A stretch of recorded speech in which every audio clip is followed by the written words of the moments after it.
Hello students, आज के इस वीडियो में हम आपको पढ़ाने जा रहे हैं हैज़ टू और हैव टू का प्रयोग।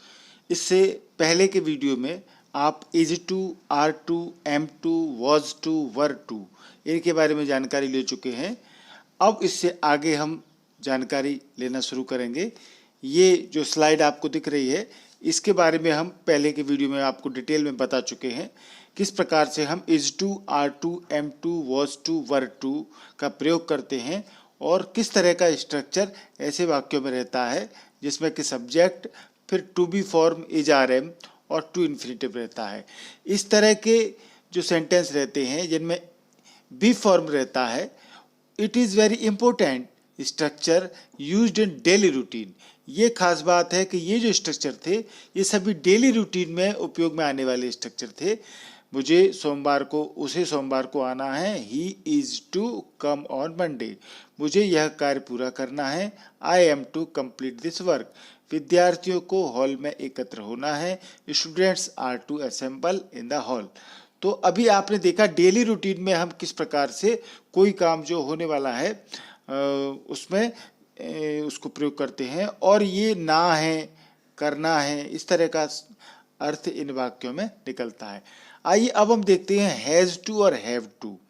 ये हम आपको बता चुके हैं पहले भी और फिर बताते हैं कि is to, are to, am to, was to, were to इनका प्रयोग डेली रूटीन में होता है, परंतु हैज़ टू और हैव टू यहाँ ये जानने वाली बात है कि इनका प्रयोग अनिवार्यता, बाध्यता होगी वाक्य में तब ही होगा।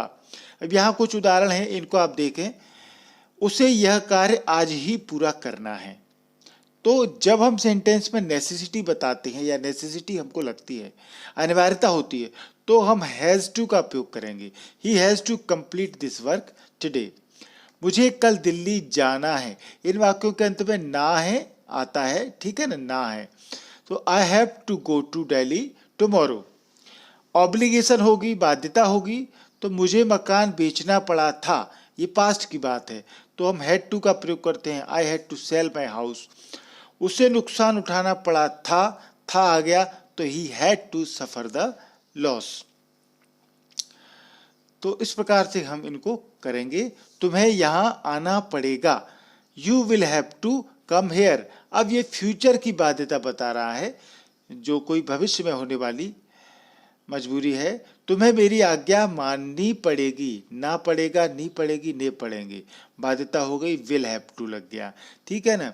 तो अभी इस वीडियो में हम अभी हैड और विल हैव टू को डिटेल में नहीं लेंगे, इसको हम अगले वीडियो में लेंगे। इसमें हम पढ़ेंगे हैज़ टू और हैव टू के बारे में।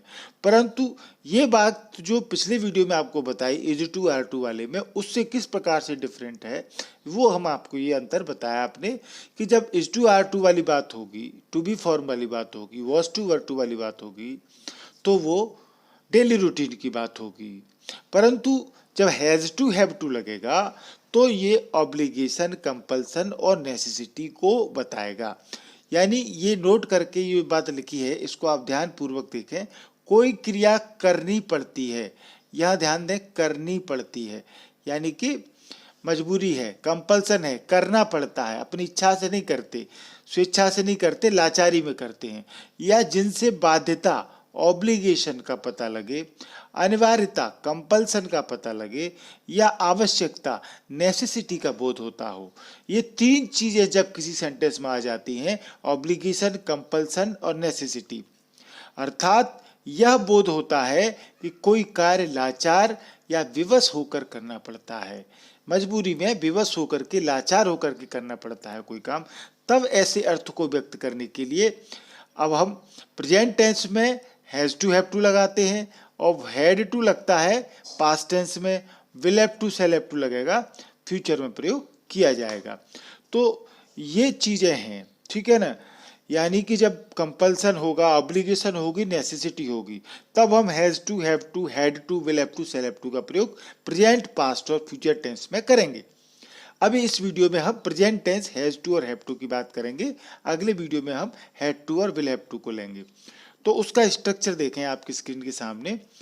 इनका जो स्ट्रक्चर है वो सब्जेक्ट हैज़, हैव रहेगा और इन्फिनेटिव रहेगा। इन्फिनेटिव यानी two plus first form, has have के बाद में हैज टू हैव टू, या यहाँ गॉट भी लग सकता है, हैज गॉट, हैव गॉट, और फिर इन्फिनेटिव रहेगा। प्रेजेंट टेंस की बात हम कर रहे हैं। जिन वाक्यों के अंत में इस प्रकार के शब्द आएंगे, ना है, नी है, ने है, ना होता है, ना होती है, ना होते हैं, ना पढ़ता है, ना पढ़ती है, ने पढ़ते हैं। ठीक है। उसे भीख मांगनी है, कंपल्सन है, मजबूरी है, नेसेसिटी है, नहीं तो भूखा मर जाएगा, उसे भीख मांगनी है। या इस सेंटेंस को बोले, उसे भीख मांगनी होती है, नी है या नी होती है, या उसे भीख मांगनी पड़ती है। आपको कुछ अंतर लग रहा है इन सेंटेंसेस में? कोई अंतर नहीं है, एक सेम तरह की बात है, सिर्फ कहने का एक तरीका है। उसे भीख मांगनी है, उसे भीख मांगनी होती है, उसे भीख मांगनी पड़ती है। तीनों ही सेंटेंस बाध्यता, मजबूरी, नेसेसिटी, कंपल्सन, ये सारी बातें बता रहे हैं। तो इनको जब करेंगे तो हमको इस स्ट्रक्चर के हिसाब से ही हैज, फिर ये इन्फिनेटिव लग गया, यानी ही हैज और फिर इन्फिनेटिव, या हैज की जगह हम हैज गॉट भी लिख सकते हैं, he has got to beg. तो हैज और हैज गॉट का प्रयोग करके और फिर टू लगा करके इन वाक्यों को हम करेंगे। तो नोट करने वाली बात यहाँ स्ट्रक्चरली समझें तो ये एक इम्पोर्टेंट बात है जो हमने आपको लिखी है यहाँ पर। ऐसे वाक्यों में हैज, हैव, हैड एक ट्रांजिटिव वर्ब का काम करता है। ठीक है ना, ट्रांजिटिव वर्ब यानी कि जिसमें ऑब्जेक्ट की जरूरत पड़ती है, सकर्मक क्रिया जिसको बोलते हैं। ये आप वीडियो देख सकते हैं ट्रांजिटिव इन ट्रांजिटिव वर्ब वाला, उसमें डिटेल में समझाया गया है। तो ऐसे वाक्यों में हैज, हैव, हैड एक ट्रांजिटिव वर्ब का काम करता है, और जो इसके साथ में इन्फिनेटिव लगता है, टू प्लस फर्स्ट फॉर्म, उसका ऑब्जेक्ट होता है। ठीक है ना। तो हैज, ये सेंटेंस देखें, ही हैज टू ओबे, तो यहाँ हैज एक ट्रांजिटिव वर्ब है और टू ओबे इसका ऑब्जेक्ट है। ठीक है ना। तो ये थोड़ा क्लियर कर लें आप। उस प्रकार के वाक्यों से क्या पता लगता है? नेसेसिटी, कंपल्सन, बाध्यता, ऑब्लिगेशन का बोध होता है। एक बात और, ऐसे वाक्यों को हम मस्ट इन्फिनेटिव का भी प्रयोग हो सकता है। इन वाक्यों में मस्ट इन्फिनेटिव लगा कर भी हम कर सकते हैं। ये बात हमने मस्ट मॉडल वर्ब का जो वीडियो बनाया है उसमें आप देख सकते हैं, ये बताई है। परंतु हम यहाँ हैज टू, हैव टू की बात कर रहे हैं तो हम उसी को फोकस करेंगे। एक नॉलेज आपको दे दी है कि इन वाक्यों को हम मस्ट इन्फिनेटिव से भी बना सकते हैं। यहाँ देखिए, he has to obey, obligation है कि उसे आज्ञा मानना है, आज्ञा माननी पड़ती है। He has got to obey, यानी हैज लगा करके और हैज गॉट लगा के दोनों तरीके से कर सकते हैं। ही मस्ट ओबे, ये हमने आपको बताया कि किस प्रकार से हम मस्ट का प्रयोग भी इनमें कर सकते हैं। तो ये आप सेंटेंस देख लें किस प्रकार से हमने इनको लिया है। ही मस्ट ओबे, ही हैज टू बैग, उसे भीख मांगनी पड़ती है, उसे भीख मांगनी है। कंपल्सन है तो इसको हम ही हैज टू बैग या फिर he has got to beg, he must beg, इस तरीके से इन सेंटेंसेस को कर सकते हैं। कुछ और सेंटेंस अब हम देखते हैं। उदाहरण के तौर पर, ना होता है, ना पढ़ते हैं, इस तरीके के। मुझे कपड़े धोने होते हैं, ऐसे बोल दो, या धोने पड़ते हैं। मुझे कपड़े धोने होते हैं या धोने पड़ते हैं। तो I have to wash clothes या I have got to wash clothes, have लगाकर भी और हैव गॉट लगाकर भी कर सकते हैं। तुम्हें कठोर परिश्रम करना होता है या तुम्हें कठोर परिश्रम करना पड़ता है, एक ही बात है, ऑब्लिक लगा हुआ है। You have to work hard या you have got to work hard. ठीक है। उसे खुद भोजन बनाना होता है या उसे खुद भोजन बनाना पड़ता है, यानी कंपल्सन है, मजबूरी है, बाध्यता है कि उसको भोजन बनाना पड़ता है। He has to cook food himself, खुद के लिए himself. He has got to, अब ये सेंटेंस देखें, हमें शिक्षा का प्रसार करना है। We have to spread education, यहाँ पर देखिए हैव टू लगा है, spread education. We have got to spread education. हमें जीवन स्तर ऊंचा करना है. We have या have got to दोनों में से कोई सा भी लगा सकते हैं. We have to raise the standard of living या we have got to raise the standard of living. तो लिविंग स्टैंडर्ड जो हम बोलते हैं उसको स्टैंडर्ड ऑफ लिविंग, इस तरीके से आप लिखा करें. कुछ भी करने से पहले मुझे उसकी अनुमति लेनी पड़ती है, मजबूरी है, लेनी पड़ती है, बाध्यता है, कंपल्सन है. हैज़ टू लगेगा, यही समझा रहे हैं. I have to take his permission before doing anything. I have to take his permission before doing anything. मुझे वहाँ प्रतिदिन पैदल जाना पड़ता है. देखिए, ना पड़ता है यानी मजबूरी है, ना पड़ता है तो ये ना पड़ता है. I have to go there on foot every day. मुझे मंदिर जाना है. I have to go to temple. मुझे कल उससे मिलना है. I have to meet him tomorrow. यानी have to, has got to, have got to, इस तरीके से आपको करना है. जब वाक्य में बाध्यता, मजबूरी, कंपल्सन, ऑब्लिगेशन दिखता है, अनिवार्यता दिखती है, तब हमें आज निकलना ही है. देखिए, ये सेंटेंस अपने आप में अलग ही बात बता रहा है कि किस प्रकार से आवश्यकता जो है, कंपल्सन वो दिखती है. हमें आज निकलना ही है. We have to leave today. उसे है यहाँ पर, उसे यह काम 1 महीने के अंदर समाप्त करना ही है. She has to finish this work within 1 month. तो इस प्रकार से हम has to, have to के वाक्यों को करेंगे. मुझे सुबह जल्दी जागना पड़ता है. I have to get up early in the morning. मुझे कल फिर डॉक्टर के यहाँ जाना है. I have, यहाँ गॉट हमने ब्रैकेट में लिखा है, इसका मतलब आप लगा सकते हैं, नहीं भी लगा सकते हैं. I have to go to doctor again tomorrow. मुझे तुमसे कुछ कहना है. I have something to say you या I have got something to say you. उसे विद्यालय में हर किसी की आज्ञा का पालन करना पड़ता है. He has to obey everyone in the school. यानी वाक्य के अंत में ना पड़ता है, नहीं पड़ती है और हम हैव टू का प्रयोग करके वाक्यों को देख रहे हैं. अब इन वाक्यों के जो नेगेटिव सेंटेंस होंगे उनको हम 2 तरीके से कर सकते हैं. यदि हम हैज़ नॉट, हैज़ टू का ही प्रयोग करना चाहते हैं तो इनके बीच में नॉट लगा दो, have not to, has not to हो जाएगा. या फिर हम यदि डू डज का प्रयोग करना चाहते हैं तो फिर डू नॉट या डज नॉट लगेगा और फिर हैव टू लगेगा. ठीक है ना. हैज टू नहीं लगेगा, ध्यान रखना. डू नॉट और डज नॉट दोनों के साथ हैव ही लगेगा, हैव टू ही लगेगा, हैज टू नहीं लगेगा. इंटरोगेटिव सेंटेंस होंगे तो या तो हम हैज हैव ले लें पहले, सब्जेक्ट टू प्लस वर्ब, या फिर हमको डू डज से करना है तो हम डू डज पहले लेंगे, फिर हैव टू और वर्ब, यहाँ सब्जेक्ट आ जाएगा बीच में. तो इस तरीके से हम नेगेटिव इंट्रोगेटिव सेंटेंस देखिए कैसे करेंगे. मुझे वहाँ रोज नहीं जाना पड़ता है.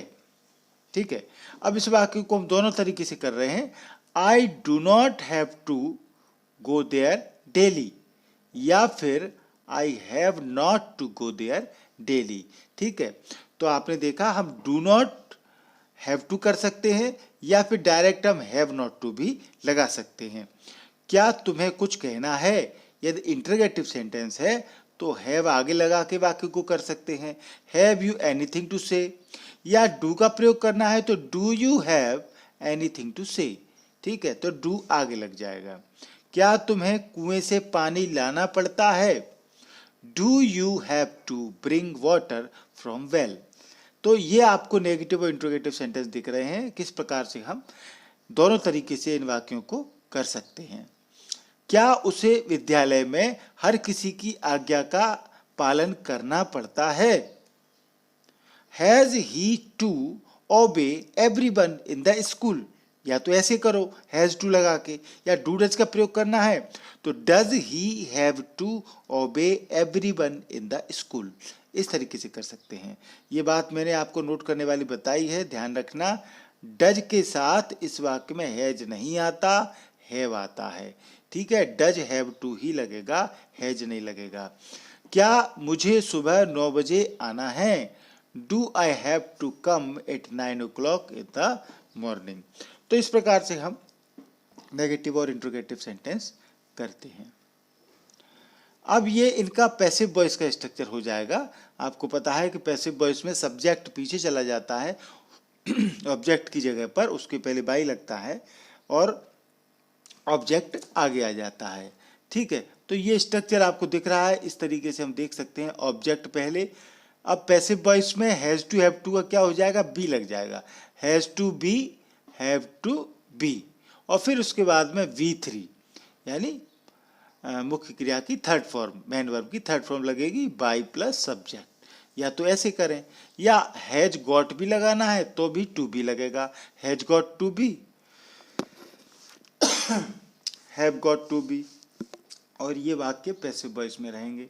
इन वाक्यों के अंत में ज शब्द आ जाता है, आज जाना है, जाना पड़ा है, या ना है, ना पड़ता है, ऐसे भी हो सकता है। पर इनमें ऑब्जेक्ट प्रमुख हो जाता है, सब्जेक्ट प्रमुख नहीं होता। लड़की को पढ़ाया जाना है या पढ़ाया जाना पड़ा है, दोनों तरीके से इसको बोल सकते हैं। लड़की को पढ़ाया जाना है या लड़की को पढ़ाया जाना पड़ा है। तो पैसिव वॉइस के स्ट्रक्चर है, क्योंकि इसमें जो पढ़ाने का काम करेगा टीचर, वो सब्जेक्ट इसमें लिखा नहीं है, या हम लिख भी दें तो कोई फर्क नहीं पड़ने वाला है। पैसिव वॉइस में इस तरीके से हम ऑब्जेक्ट को आगे लाएंगे। एक लड़की का है यहाँ पर, सॉरी गर्ल हो जाएगा, ये बॉय की जगह girl. A girl has to be taught, या फिर हैज टू बी की जगह has got to be taught. पत्र को लिखाया जाना है या पत्र को लिखाया जाना पड़ा है। A letter has to be या हैज गॉट टू बी, कैसे भी हम कर सकते हैं। टाइप्ड थर्ड फॉर्म आएगी, टॉट थर्ड फॉर्म आएगी। सड़कें मरम्मत कराई जाना है या सड़कें मरम्मत कराई जानी पड़ी हैं। रोड्स हैव टू बी या फिर ऑब्लिक लगा दें, have got to be repaired. तो roads have to be repaired या roads have got to be repaired, इस तरीके से हम वाक्यों को कर सकते हैं। नोट करने वाली बात यही है, ऐसे वाक्यों में यह बोध होता है कि वर्तमान समय में कोई कार्य लाचारी से अर्थात बाध्य होकर करना पड़ता है, स्वेच्छा से कोई काम नहीं होता। इसी बात को हम बार बार वीडियो में समझा रहे हैं। अब यहाँ देखिए कि ये एक ऐसा स्ट्रक्चर है जिसमें has to be, have to be आया है, पर यहाँ पर वर्ब नहीं है, बिना वर्ब का है। ठीक है, और नाउन एडजेक्टिव आया है। ठीक है, होना है, होना पड़ता है। मुझे उससे मिलकर खुश नहीं होना है। I have not to be happy to meet her. ठीक है, यानी इसमें नाउन एडजेक्टिव आएगा, वर्ब नहीं आएगी, विदाउट वर्ब का स्ट्रक्चर है। उसे कई बार तुम्हारी वजह से शर्मिंदा होना पड़ता है। She has to be unembarrassed many times because of you. तो ऐसे सेंटेंस भी आते हैं, ये भी आपको हम बता रहे हैं। एक सेंटेंस ये देखें आप, ऐसा क्यों होना है, why has it to happen. इसमें खास बात यह है, देखो बी नहीं लगा है, इसमें हैज टू बी नहीं किया है, हैज इट टू लगा हुआ है। क्योंकि नोट करने वाली बात आप देखें, इस वाक्य में नाउन या एडजेक्टिव नहीं है, क्योंकि इसमें नाउन एडजेक्टिव नहीं है, इसलिए टू प्लस B1 लगेगा, ना कि टू बी नाउन एडजेक्टिव। ठीक है, तो इसमें नाउन या एडजेक्टिव नहीं है, तो इसमें केवल टू B1 लगा है, नाउन एडजेक्टिव नहीं लगा है, टू बी नहीं लगा है। दूसरी बात एक ये भी है कि बी तथा हैपन दोनों एक साथ एक वाक्य में नहीं आते हैं, क्योंकि बी माने भी होना होता है, हैपन माने भी घटित होना होता है, होना, तो दोनों एक साथ नहीं आते हैं। इसलिए इस सेंटेंस को इसी तरीके से करेंगे, why has it to happen. ठीक है, अब नोट करने वाली बात आप ये भी देखें, हैव टू का प्रयोग क्या होता है, करना पड़ता है। ये लास्ट आपको बात बता रहे हैं, हैव टू का प्रयोग होता है किसमें, जब सेंटेंस में होता है करना पड़ता है। तो इस अर्थ से किसी भी टेंस में या दूसरी हेल्पिंग वर्ब के साथ भी किया जाता है, क्योंकि यही बात कई सेंटेंस कई प्रकार के स्ट्रक्चर से करते हैं लोग बाग। तो हमने तो अभी आपको has to, has got to, have got to बताया है। और भी कई तरीके होते हैं जिनसे इस बात को कहा जा सकता है। एक हमने आपको मस्ट का भी बताया था, तो 2-3 कुछ सेंटेंस से हम इस बात को समझा देते हैं शॉर्ट में। मुझे तुम्हारा काम करना पड़ रहा है, I am having to do your work, ऐसे बोल सकते हैं यदि कंपल्सन है तो। मुझे वहाँ जाना पड़ रहा है, I am having to go there. उन्हें आज की प्रतियोगिता रद्द करना पड़ी है, they have had to cancel today's competition. Have had to लग गया है, यानी अलग अलग तरीके से भी इन वाक्यों को कर सकते हैं। तुम्हें इंतजार करना पड़ सकता है, सकता आ गया तो you may have to wait. उसे एक दिन पश्चाताप करना पड़ने वाला है, he is going to have to repent one day. उसे यहाँ आना पड़ने वाला है, he is going to have to come here. तो इस तरीके से भी हम इन वाक्यों को कर सकते हैं। अब कुछ होमवर्क ले लें आप। पहले हम एक्टिव वॉइस के वाक्य आपको दे देते हैं, इनको आप इस वीडियो को देखने के बाद तुरंत करें। पहला सेंटेंस लिखें, उसे तुम्हें हर बात समझाना पड़ती है, ठीक है। दूसरा, तुमको यह काम कल तक खत्म करना है, खत्म करना, फिनिश करना। उसे आज बहुत सारा काम करना है, मुझे उसकी सहायता करनी पड़ती है। अगला, क्या तुम्हें पैदल आना पड़ता है? अगला, मुझे पूरे परिवार की देखभाल करनी पड़ती है, देखभाल के लिए लुक आफ्टर रहता है, लुक आफ्टर। उसे कोचिंग के लिए फ्रीगंज जाना पड़ता है। क्या तुम्हें घर का सारा कामकाज करना पड़ता है? तो ये कुछ वाक्य हैं जो एक्टिव वॉइस के हैं, इसके जिनको आपको होमवर्क के रूप में करना है। अब ये कुछ पैसिव वॉइस के वाक्य भी ले लें आप।